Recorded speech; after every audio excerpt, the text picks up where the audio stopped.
आज hi friends, শুভ সন্ধ্যা। এটা হলো গঙ্গা, কেহেলগাঁওয়ের গঙ্গা, যেখানে আমি এখন কর্মসূত্রে থাকি। ওই যে দূরে মন্দিরটা দেখা যাচ্ছে, ওটা রাধাকৃষ্ণের মন্দির। দেখুন নদীটাতে কতটা জল জমে গেছে। যদিও এই হালে বর্ষা হয়ে গেল, জল কমে যাওয়ার কথা, তো এখনো দেখুন কত জল। এই নদীটা আসলে কিন্তু অনেক চওড়া বন্ধুরা। আমার কোয়ার্টার থেকে নদীটা খুব একটা দূরে নয়, ওই বাইকে মোটামুটি 5-7 মিনিট মতো লাগে। সন্ধ্যেবেলা বেড়াতে এসেছিলাম এখানে, তো ভাবলাম তোমাদেরকে দেখাই। देखो मछली দেখো ছোট ছোট মাছও খেলা করছে এখানে। पागल हो गया। কত সুন্দর ছোট ছোট মাছ খেলা করছে। देख फेंके रुको একটু বেশি সন্ধ্যা হয়ে গেছে, তাই তো হয়তো তোমরা ভালো দেখতে পাচ্ছ না। पक्का गया होगा।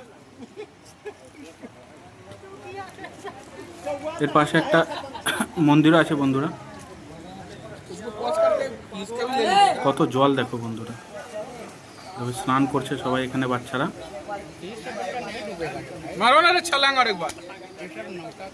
খুব সুন্দর লাগে সন্ধ্যাবেলায় নদীর পাড়ে আসতে। দেখো কি সুন্দর করে ছালাং মারলো। मौगा वाला छलांग। हाँ मछली नहीं आएगा तो ऐसे टाइम पास कर। এটাতে নদী থেকে যারা মাছ ধরে, তারা এই সমস্ত জাল নিয়ে অনেক সময় মাছ ধরে। গ্রামগঞ্জে তোমরা হয়তো দেখতে পাবে এরকম জাল, কিন্তু এখানেও বিহারেতেও এরা এরকম জালে দিয়ে মাছ ধরে। একটা মাছ পড়েছে বন্ধুরা।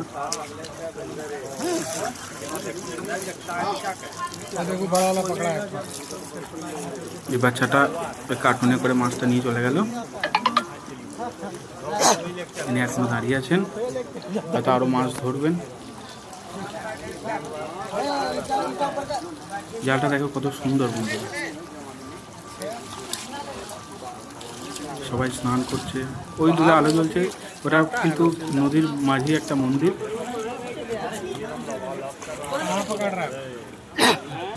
তোমাদের আশেপাশে এরকম বড় নদী যদি থাকে তাহলে কমেন্টে জানিও। আর আমার চ্যানেলটাকে লাইক সাবস্ক্রাইব করে আমার পাশে থেকো। এর পাশে একটা মন্দিরও রয়েছে, মন্দিরটা পেরিয়ে নদীতে আসতে হয়। এই মন্দিরটাও তোমাদেরকে দেখাবো। তো আবার জাল ফেলেছে, কিন্তু মাছ সেরকম পড়েনি। এত সুন্দর হাওয়া দিচ্ছে না বন্ধুরা, কি বলবো, খুব মনোরম পরিবেশ। স্যুট প্যান্ট কেন? আমরা আমাদের কোয়ার্টার থেকে কাজের শেষে প্রায় সময় এই নদীতে আসি, এখানে বসে চা খাই, অনেকটা ভালো লাগে। নদীর পাশে মন্দিরও আছে, এখানে প্রসাদ পাওয়া যায় সন্ধ্যেবেলায়, সন্ধ্যা আরতি করে। অনেক ভালো লাগে, সত্যি অনেক ভালো। অনেক চেনা অচেনা মুখের সাথে দেখা হয়, কথা হয়। যদিও আমার বাড়ি ওয়েস্ট বেঙ্গলে, কর্মসূত্রে এখানে আসা।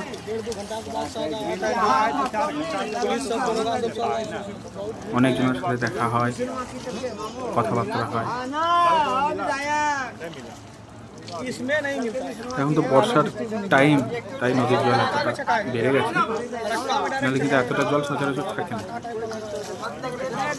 দেখো আবার জাল দিয়েছে, কিন্তু এবারও মাছ পড়েনি, ওনার দুর্ভাগ্য। দেখো কিরকম স্রোত বইছে বন্ধুরা,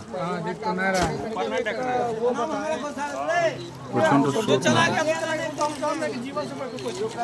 সিঁড়ি করা আছে।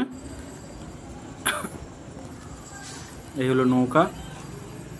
তোমরা হয়তো অনেকে দেখেছো বা হয়তো অনেকে দেখোনি, তাদের জন্য দেখাচ্ছি। যদি ভালো লাগে তাহলে কমেন্টে জানিও। নদীগুলো এখানে নোঙর করা আছে মুখমুতে দিয়ে, যাতে বেশি স্রোতে নৌকাটা জলের স্রোতে ভেসে না যায়। এরা মাছ টাছ ধরে এখন নৌকাটা নোঙর করেছে। এটা হচ্ছে চরের দিকটা। ওই যে পাশে মন্দির দেখা যাচ্ছে বন্ধুরা। চলো তোমাদেরকে মন্দিরটা দেখাই। এই হলো সেই মন্দির, শিব মন্দির। নমঃ শিবায়, ওম নমঃ শিবায়। কত সুন্দর মন্দির, সত্যি মন্দিরটা অনেক সুন্দর। ওম নমঃ শিবায়। ব্রাহ্মণজি এখন পূজা অর্চনা করবেন, সন্ধ্যাবেলায় সন্ধ্যা আরতি করবেন। সবাই এসেছে, তোমরাও সবাই দর্শন করে নাও। ভালো লাগলে লাইক শেয়ার সাবস্ক্রাইব করে দিও আর আমার পাশে। হরে কৃষ্ণ।